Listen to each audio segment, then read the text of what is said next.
আমি মাঝে মাঝে চিন্তা করি তারা গালি দেয় কেন।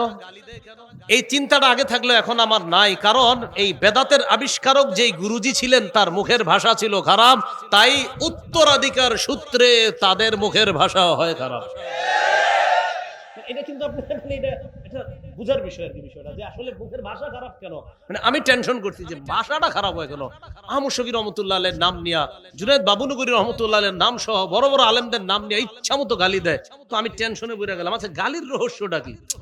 গালির রহস্য আমি খুঁজতে খুঁজতে দেখলাম এই বেদাতের এই বেদাতগুলার আবিষ্কারক যে হযরত, এই হযরতের মুখের ভাষা ছিল খুব খারাপ।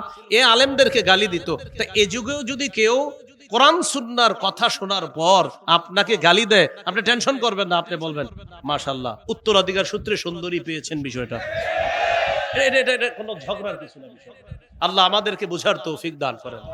এজন্য সাবধান, দলিলে না পারলে কাউরে গালি দিয়েন না। হ্যাঁ।